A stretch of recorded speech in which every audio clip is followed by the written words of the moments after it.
Dari Jalan Raya Marga Utama Yogyakarta, Tugu Palputih. Sejarah berdirinya keraton, tidak terlepas dari Habluminanas dan Habluminallah.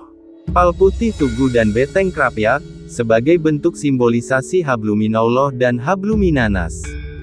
Sri Sultan Hamengkubuwono ke-10, mengisahkan arsitektur dan filosofi keberadaan keraton dari Regol Kemagangan, ke selatan hingga Siti Hinggil, di alun-alun kidul, selatan, semua bangunan tidak memakai cat berwarna, tetapi hanya dipolitur.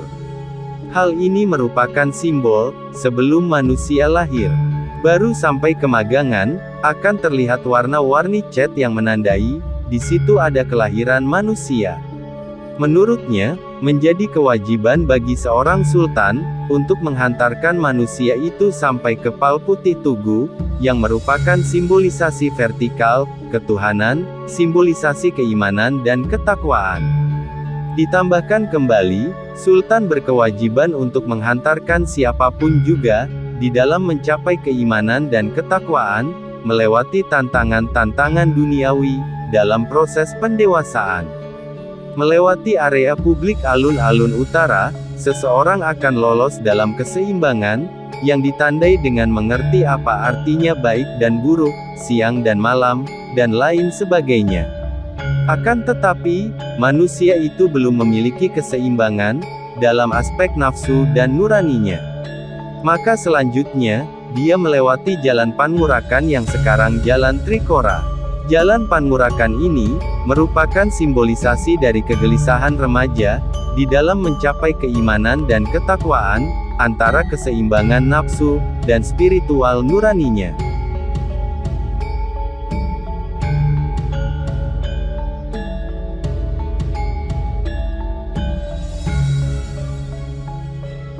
Dengan terus berjalan ke utara, keseimbangan itu akan melalui Jalan Margomulyo.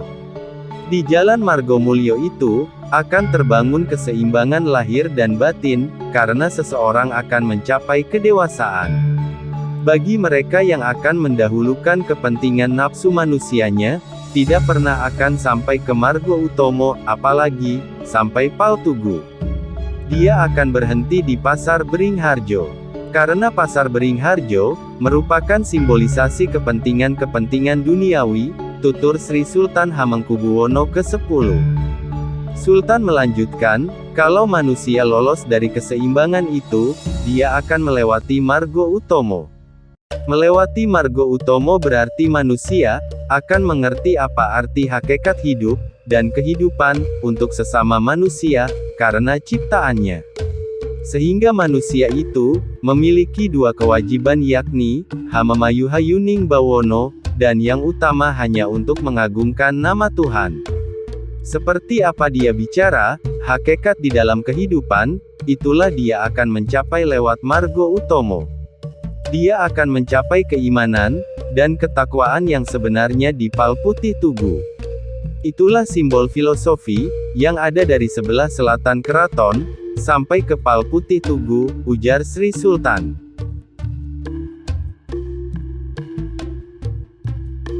Yogyakarta sebagai Heritage City, kota cagar budaya.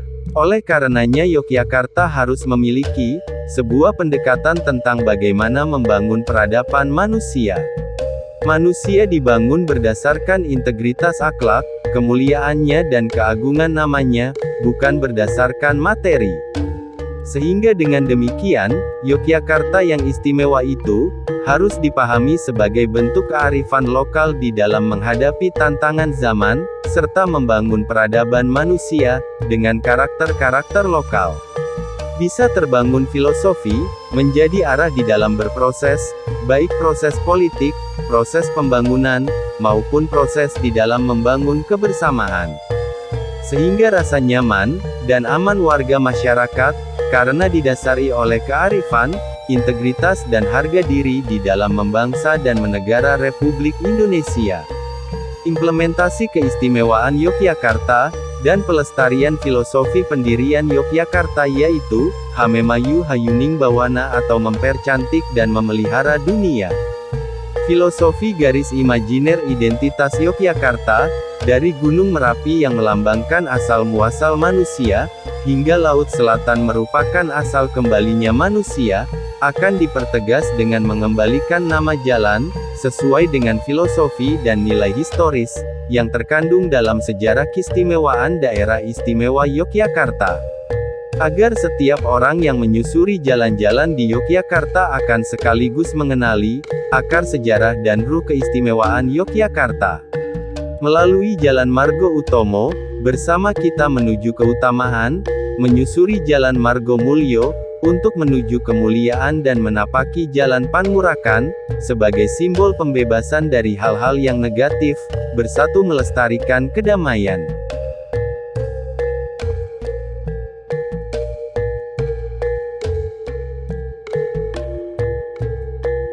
Ada makna di balik nama Jalan Malioboro. Dalam buku Yogyakarta City of Philosophy, yang diterbitkan oleh Dinas Kebudayaan Daerah Istimewa Yogyakarta disebutkan bahwa, makna etimologi dari Jalan Malioboro adalah, jadilah wali yang mengembara. Maksud dari filosofi ini adalah, sebuah gambaran di mana makna ini adalah, salah satu tahapan yang harus dilalui oleh manusia di dunia. Dalam buku itu disebutkan bahwa Maliabara, Malioboro, berasal dari kata Malia yang berarti, jadilah wali. Sedangkan bara berasal dari kata ngumbara, mengembara. Jadi makna Maliabara secara etimologis adalah, jadilah wali yang mengembara. Sebelum Jalan Malioboro, dari arah utara ke selatan ada Jalan Marga Utama. Jalan yang membentang dari arah Tugu Palputih ke selatan ini, merupakan filosofi tahapan yang harus dilalui oleh manusia di dunia. Jalan Malioboro, merupakan tahapan kedua, yang harus dilalui oleh manusia setelah sebelumnya, digambarkan dalam Jalan Marga Utama, sebagai tahapan awal. Jalan Marga Utama memiliki arti jalan keutamaan. Dalam buku Yogyakarta City of Philosophy, disebutkan bahwa, setelah memilih jalan keutamaan, marga utama, hendaklah ikuti ajaran wali, dan jadilah wali dengan menyebarkan ajaran para wali, sebagaimana pengembara yang berjalan, untuk menerangi kehidupan umat manusia.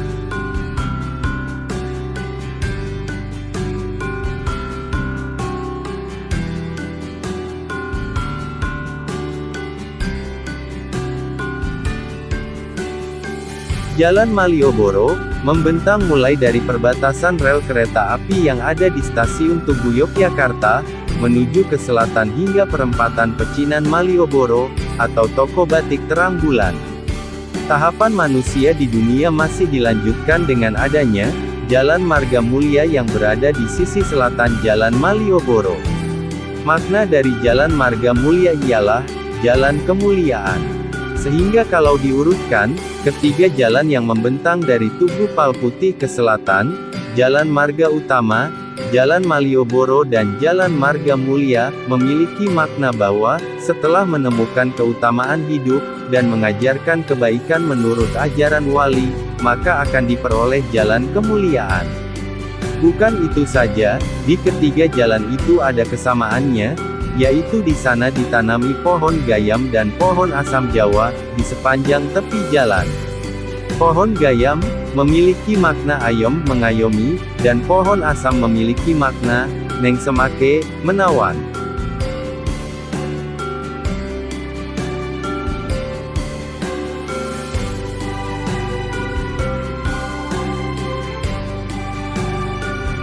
Apa yang istimewa dari Malioboro Yogyakarta? Kilometer 0 atau titik 0 Yogyakarta. Pusat Malioboro Jogja adalah di tempat ini, banyak orang menyebutnya sebagai area 0 km Jogja. Sebab lokasi ini merupakan pusatnya kota Jogja. Jika sobat datang ke sini, disarankan pada malam hari, karena tempat ini sangat romantis dan asik, asal kalau pas cuaca tidak hujan, ya. Suatu keistimewaan bagi sobat datang berkunjung ke tempat ini karena keindahan kotanya di malam hari.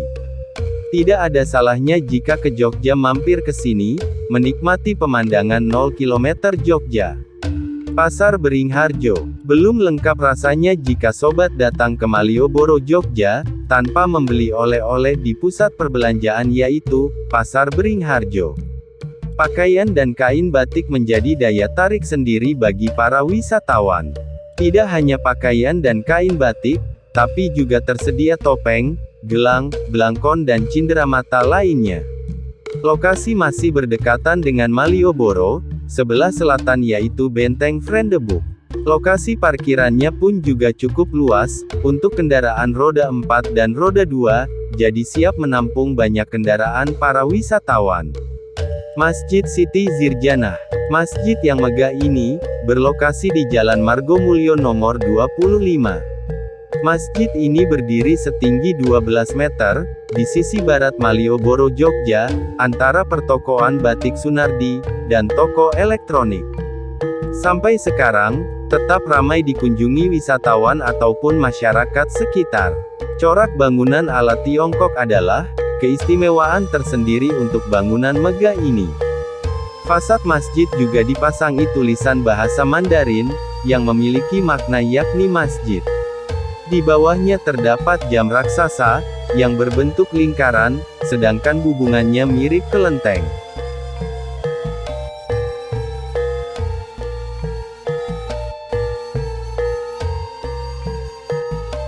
Benteng Vredeburg. Museum Benteng Vredeburg, bertempat di Jalan Margomulyo atau Jalan Ayani nomor 6, Ngupasin Gondomanan, Yogyakarta.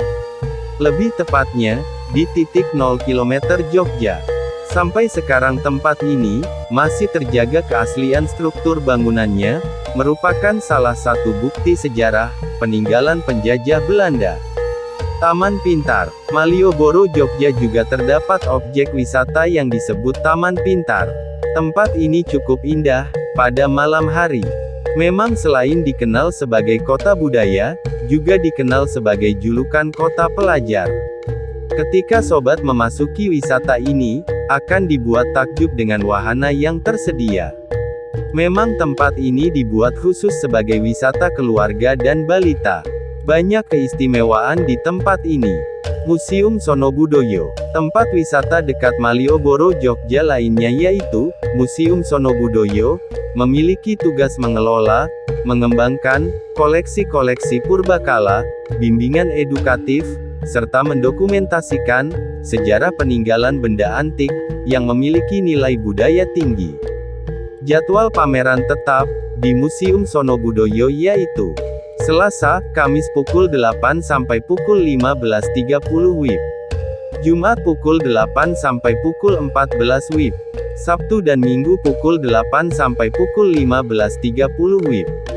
Senin dan hari besar ataupun libur nasional tutup.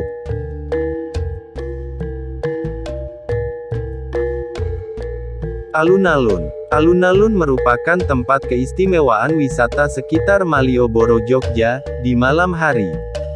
Cocok sekali dijadikan tempat nongkrong asik bersama keluarga maupun teman, dengan menu khas jagung bakar dan wedang ronde menjadikan suasana menjadi santai.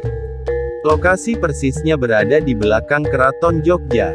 Tak kalah menarik juga menawarkan becak hias dengan tarif 30.000 sekali putaran, tentunya sobat akan dibawa keliling melihat keindahan alun-alun Jogja di malam hari. Bisa ditawar juga jika kalian ingin menambah putaran. Sejarah mengatakan, ada suatu kepercayaan bahwa jika mata ditutup dengan kain hitam kemudian jalan melewati antara dua beringin kembar, jika kalian memiliki permintaan dan sanggup melewatinya tanpa berbelok arah, maka katanya permintaan akan terwujud. Museum Kereta. Museum Kereta Malioboro Jogja ini terdapat banyak koleksi sejarah milik Keraton Kesultanan berupa kereta kuda yang dulunya adalah kendaraan utama di lingkungan keraton. Banyak keistimewaan di tempat ini, sobat akan dapat melihat peninggalan sejarah yang masih dijaga dengan rapi. Walaupun kereta sejarah tapi masih sering digunakan dalam upacara kebesaran keraton, seperti halnya upacara penobatan sultan, pernikahan putra sultan ataupun mengantar jenazah sultan ke tempat peristirahatan terakhirnya, bisa melihat dan dapat menyaksikan langsung 23 kereta kuno diantaranya, kereta milik Kanjeng Nyai Jimat, kereta Garuda Yeksa dan banyak lainnya. Keraton Yogyakarta. Keraton Yogyakarta ini bertempat di Jalan Roto Jayan Blok nomor 1, Panembahan Keraton Yogyakarta. Lebih tepatnya, di sebelah selatan Jalan Malioboro. Sampai sekarang pun tempat ini dijadikan tempat wisata favorit bagi para wisatawan yang datang ke Malioboro, Jogja. Keraton Jogja yang megah ini memiliki sejarah keistimewaan, Keraton Ngayogyakarta Hadiningrat.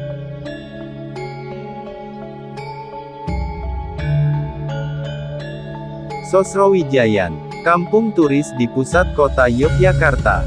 Sosrowijayan merupakan kampung turis kedua, paling terkenal setelah Prawiro Taman. Terletak di pusat kota Yogyakarta, kampung ini menawarkan penginapan terjangkau, sekaligus bangunan hotel kuno, studio, dan kursus batik, hingga bookshop. Berjalan sekitar 200 meter, dari stasiun Tugu, Anda akan menemukan kawasan Sosrowijayan, yang ditandai oleh sebuah jalan kecil ke arah barat, yang bernama sama. Menghubungkan Jalan Jogonegaran, dan Jalan Malioboro, Sosrowijayan dibagi menjadi dua daerah, yaitu Sosrowijayan Wetan, dan Sosrowijayan Kulon. Daerah Sosrowijayan Wetanlah, yang kemudian dikenal sebagai kampung turis kedua di Yogyakarta, setelah Prawiro Taman. Begitu sampai di pertigaan jalan yang dinamai berdasarkan penguasanya dahulu ini, Sosrowijoyo, Anda akan disambut oleh sapa ramah pengayuh becak.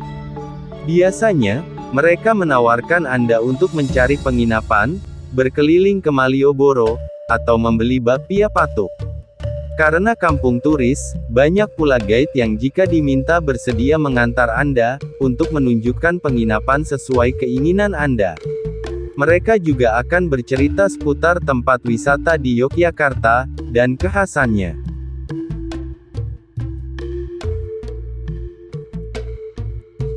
Jangan lupa klik subscribe.